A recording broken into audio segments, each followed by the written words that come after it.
श्री लक्ष्मी देव्यै नमः। नमस्कार दोस्तों, आप सभी का बहुत बहुत स्वागत है हमारे इस यूट्यूब चैनल में। फ्रेंड्स, सबसे पहले आप सभी को दीपावली की ढेरों शुभकामनाएं। आप सभी की दीपावली मंगलमय हो और माता महालक्ष्मी की कृपा आप पर सदा सर्वदा बनी रहे।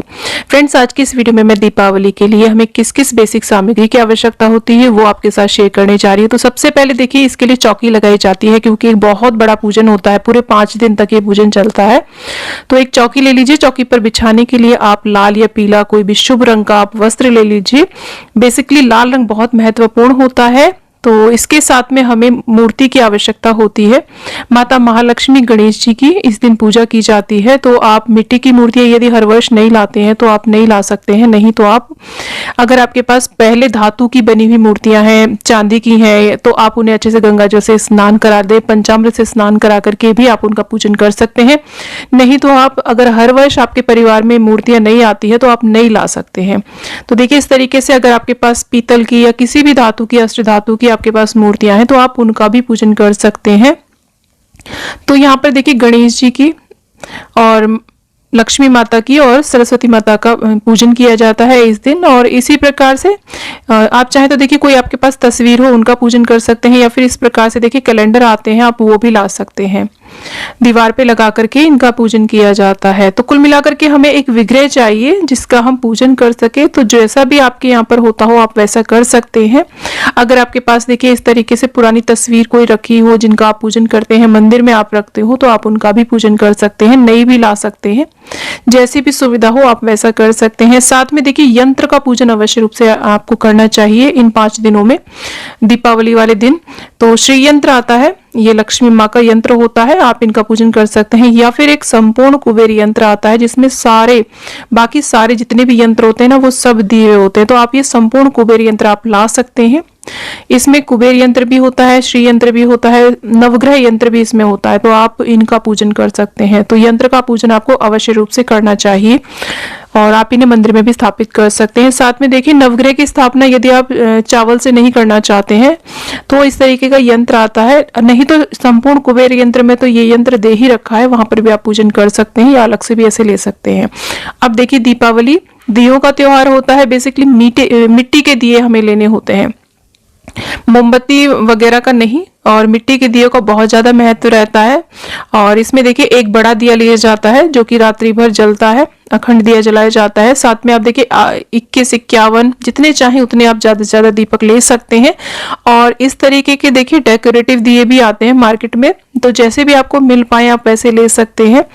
और आप चाहें तो देखिए इस तरीके से खुद भी दिए सजा सकते हैं अगर आपके पास समय है, सुविधा है। तो दिए हमें बहुत सारे प्रज्वलित करने हैं इस दिन। और इस तरीके से देखिए, तुलसी का छोटा सा गमला भी आता है और छोटे छोटे ना खेल खिलौने भी आते हैं, जैसे कि चूल्हा आता है और चक्की आती है, सिलबट्टा आता है, तो उनका भी पूजन किया जाता है। साथ में देखिए, ये मिट्टी का बना हुआ चौकटा आता है, इसे चौघड़िया भी कहते हैं कहीं कहीं पर। इसमें भोग प्रसाद अर्पित किया जाता है माता को, महालक्ष्मी को। तो आप इसे भी ला सकते हैं यदि आपके आसपास ये मिल रहा है।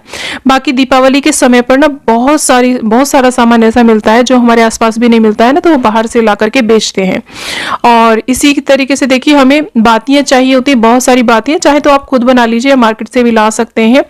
और यहाँ पर देखिए, आप इस तरीके की खड़ी बाती भी ले सकते हैं या फिर आप ऐसी लंबी बाती भी ले सकते हैं। और आप रुई भी ला सकते हैं, खुद भी बना सकते हैं। तो जैसी भी सुविधा हो आप ले आइएगा। बहुत सारी बातियां हमें चाहिए होती है। साथ में देखिए, दिए जलाने के लिए हमें घी चाहिए होता है। कम से कम 5 दिए तो दीपावली पे घी के जलाने ही चाहिए। उसके अलावा ज्यादातर सरसों के तेल के ही दीपक जलाए जाते हैं। आप चाहें तो देखिए तिली का तेल भी प्रयोग में ला सकते हैं, दिए जलाने के लिए बहुत ही शुभ रहता है। लेकिन दीपावली पर ज्यादातर सरसों के तेल के दिए ही जलाने जाते हैं। तो देखिए, सरसों का तेल आप ले लीजिए, बहुत सारा तेल लगेगा।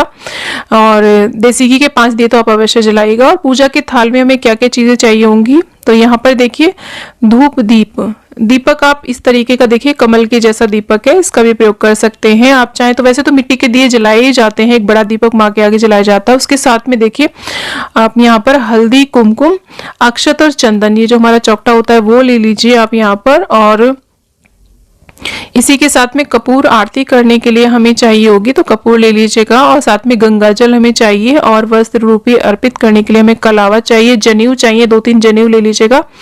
और साथ में इत्र चाहिए। माता महालक्ष्मी की पूजन में बहुत महत्वपूर्ण होता है। और यहाँ पर देखिए सुपारी, सुपारी यदि आप नवग्रह की स्थापना कर रहे हैं तो काफी सारी सुपारी लगेंगी, और आप यदि षोडश मातृकाएं बनाएंगे तो 16 और 9 और उसके अलावा भी लगेंगी, तो ले लीजिएगा। और यहाँ पर देखिए घर में जो भी हमारे ज्वेलरी हो, सोना चांदी हो, उसका भी इस दिन पूजन किया जाता है दीपावली की रात में, तो आप वो रख सकते हैं। चांदी का सिक्का, सोने की कोई भी ज्वेलरी हो, और जो भी धन रखा हो ना घर में, उसका भी पूजन हमें करना चाहिए। साथ में माचिस की तो बहुत ज्यादा जरूरत है, क्योंकि हमें बहुत सारे दिए जलाने होते हैं। और इसी के साथ में माता को अर्पित करने के लिए आप श्रृंगार की सामग्री अवश्य लीजिए। लाल चुनरी माता को अर्पित करिए, माता महालक्ष्मी को, इस प्रकार से देखिए। और श्रृंगार की सामग्री यहाँ पर कम से कम 5 श्रृंगार की सामग्री आप अवश्य लीजिए। आप 16 श्रृंगार भी अर्पित कर सकते हैं। ये श्रृंगार की सामग्री बाहर हमें कभी किसी को नहीं देनी होती है। ये घर की जो गृह लक्ष्मी होती है ना, वो माता महालक्ष्मी पे चढ़ाने के बाद में घर की गृह लक्ष्मी को ही ये प्रयोग में लानी चाहिए। और इसी के साथ में देखिए धनतेरस पे जो हम नए बर्तन खरीद के लाते हैं, उनका पूजन दीपावली की रात में किया जाता है। इस तरीके से उन बर्तनों को भी, जो भी आप बर्तन लेकर के आए हैं, उनको आप पूजा में अवश्य रूप से रखें। और यहाँ पर देखिए माता महालक्ष्मी से संबंधित कई सारी चीजें होती हैं, जैसे कि गोमती चक्र होता है, कौड़ी होती है और कमलगट्टे होते हैं। इन्हें आप जरूर लाइए अगर आपके पास नहीं है। अगर आपके पास पहले से ही ऑलरेडी बहुत सारे रखे हैं तो नए हर वर्ष लाने की आवश्यकता नहीं होती है। आप उन पर अच्छे प्रकार से गंगा जल का छींटा दे करके आप उनको ही पूजन में रख सकते हैं, माता को अर्पित कर सकते हैं। और यहाँ पर देखिए कुबेर पोटली होती है, जिसे धन वर्षा पोटली भी कहते हैं, माता महालक्ष्मी पोटली भी कहा जाता है। ये पोटली कैसे बनाई जाती है, इसका वीडियो मैंने अभी रिसेंटली डाला है, उसका लिंक मैं आपको डिस्क्रिप्शन में दे दूंगी। आप ये पोटली तैयार कर लीजिएगा। दीपावली की रात्रि में इस पोटली का पूजन अवश्य रूप से करना चाहिए, बहुत ही महत्वपूर्ण होती है ये पोटली। और इसी के साथ में देखिए दीपावली पर रंगोली बहुत जरूरी होती है, क्योंकि रंगोली माता महालक्ष्मी को आकर्षित करती है। जितनी भी देव शक्तियां होती है ना, वो सभी को रंगोली आकर्षित करती है। तो आप रंगोली कलर्स जरूर लाइएगा पूजा में। आप अपने पूजा स्थल पर, घर के मुख्य द्वार पर रंगोली अवश्य रूप से बनाइएगा, घर के आंगन में भी। और इसी के साथ में हमें कुछ फूलों की आवश्यकता होती है। देखिए लक्ष्मी मैया को हम कमल का पुष्प यदि अर्पित करते हैं तो माता बहुत ज्यादा प्रसन्न होती हैं, और दीपावली को तो आपको जरूर मिल ही जाएगा आपके क्षेत्र में। और इसी के साथ में गुलाब के फूल भी अति प्रिय होते हैं, गेंदे और कोई भी फूल आपको मिल जाते हैं वो आप पूजा में अवश्य प्रयोग करें। और यहाँ पर देखिए पान जरूर अर्पित करें माँ को, पान पर ही भोग लगाया जाता है माँ को, तो 5-7 जो भी हो वो पान आप अवश्य ले आइएगा। तो ये हमें फूल चाहिए होंगे। और इसी के साथ में देखिए हमें यहाँ पर देखिए अष्टधान भी अर्पित किए जाते हैं। आपके पास यदि 7 हैं, सप्तधान भी आप अर्पित कर सकते हैं। तो देखिए मैं खड़े अनाज यहाँ पर प्रयोग में लाए जाते हैं। मैं यहाँ पर देखिए ले रही हूँ चावल, राजमा, चना, मूंग और मक्का, गेहूं और बाजरा मैंने लिया है। साथ में धनिया जरूर अर्पित किया जाता है। दीपावली की रात्रि में माता को धनिया जरूर, जो खड़ा धनिया होता है ना, वो जरूर अर्पित करना चाहिए। भोग प्रसाद में देखिए यहाँ पर मुख्य रूप से मिठाइयाँ लगाई जाती हैं। तो जो भी आपके पास मिठाई, चाहे अपने घर में बनाई हो या मार्केट से लाए हो, और पंचमेवा का भी आप भोग लगा सकते हैं। और जो महाभोग माना जाता है दीपावली पर वो होता है खील बताशे का भोग, बहुत ही जरूरी होता है। इसके बिना दीपावली की कोई भी पूजा पूर्ण नहीं होती है। साथ में खांड के बने हुए खिलौने भी आते हैं, इनको भी आप पूजा में अवश्य रूप से आप रखें यदि आपको मिल जाते हैं। तो खील बताशे का आपको जरूर भोग लगाना है। और इसी के साथ में ऋतुफल, चाहे तो आप 5 प्रकार के भी लगा सकते हैं, और इस तरीके से आप ऋतुफल जो भी आपको मिल जाते हैं वो आप भोग प्रसाद में आप जरूर अर्पित करें। और इसी के साथ में अक्षत हमें काफी सारे चाहिए होंगे। एक तो हमें देखिए कलश की स्थापना यदि हम कर रहे हैं तो कलश के नीचे हमें चाहिए। अगर नवग्रह बना रहे हैं, षोडश मातृकाएं बना रहे हैं, तो भी हमें बहुत सारे अक्षत की आवश्यकता होती है। और इसी के साथ में काफी सारा हमें जल चाहिए। पूजा में जल का 1 लोटा भर के अवश्य रूप से रखना चाहिए, या कलश के लिए भी हमें जल की आवश्यकता होगी। इसी के साथ में अगर आप कलश की स्थापना कर रहे हैं तो कलश के लिए देखिए कलश के अंदर डालने के लिए हमें लौंग, इलायची, सिक्का, सुपारी, हल्दी की गांठ और कमलगट्टा चाहिए यहाँ पर।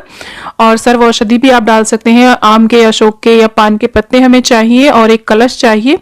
इस प्रकार से अगर आप कलश की स्थापना नहीं करना चाहते हैं तो इस सामग्री को आप स्किप कर सकते हैं। और इसी के साथ में देखिए अगर आप हवन करना चाहते हैं, वैसे बहुत ही विशेष रात्रि होती है, आपको हवन अवश्य करना चाहिए, तो हवन कुंड ले लें, लकड़ियां ले लें आम की, और आप गाय का उपला ले सकते हैं। साथ में हवन सामग्री हमें चाहिए, कुछ घी हमें यहाँ पर चाहिए। कमलगट्टे से भी यहाँ पर आहुतियां दी जाती हैं। और कलश की स्थापना करने के लिए हमें एक इस तरीके का देखिए पानी वाला जटा वाला नारियल चाहिए। उसके ऊपर मौली और चुंडी इस तरीके से लपेट लीजिए, क्योंकि हम श्री कलश की स्थापना करते हैं दीपावली की पूजा में। तो इस तरीके से देखिए धनतेरस की रात्रि में झाड़ू लाई जाती है, और इस झाड़ू को देखिए, कुछ लोग तो धनतेरस में पूजन करते हैं, कुछ लोग दीपावली की रात्रि में इसका पूजन करते हैं। तो जैसे भी चाहे आप झाड़ू ला सकते हैं, चाहे तो आप सीख वाली झाड़ू ला सकते हैं या इस तरीके की ला सकते हैं, फूल झाड़ू ला सकते हैं, उसका पूजन आप कर सकते हैं। तो इसको भी हम अपनी पूजन सामग्री में रख लेंगे। तो फ्रेंड्स, ये वो बेसिक सी सामग्री है जो हमें दीपावली के पूजन में चाहिए होती है। तो आप दीपावली से पहले सब सामग्री की व्यवस्था कर लीजिए, ताकि दीपावली के पूजन में आपको किसी भी प्रकार की कोई हड़बड़ाहट ना हो। तो इस प्रकार से देखिए, यहाँ पर जो मैंने लक्ष्मी मैया के तरह तरह के जो आपको विग्रह दिखाए हैं ना, तो आवश्यक नहीं है कि आप ये सभी आप पूजन में रखें। मिट्टी की रख सकते हैं, धातु की रख सकते हैं, सोने चांदी की जैसी भी हो वैसी आप प्रतिमा रख सकते हैं, तस्वीर रख सकते हैं, उसमें से कोई एक आपको प्रयोग में लानी है। तो उम्मीद करती हूँ कि वीडियो आपके लिए बहुत ही यूजफुल रहा होगा। वीडियो थोड़ा भी यूजफुल लगा तो वीडियो को लाइक, शेयर, चैनल को जरूर सब्सक्राइब करें और कॉमेंट बॉक्स में लक्ष्मी मैया की जय आप अवश्य लिखिए। माता महालक्ष्मी की कृपा आप पर सदा सर्वदा बनी रहे और आपकी ये आने वाली दीपावली बहुत ही मंगलमय हो, शुभ हो। इसी आशा के साथ विदा लेती हूँ, मिलती हूँ नेक्स्ट वीडियो में। तब तक के लिए हरे कृष्णा, राधे राधे, जय हो लक्ष्मी मैया।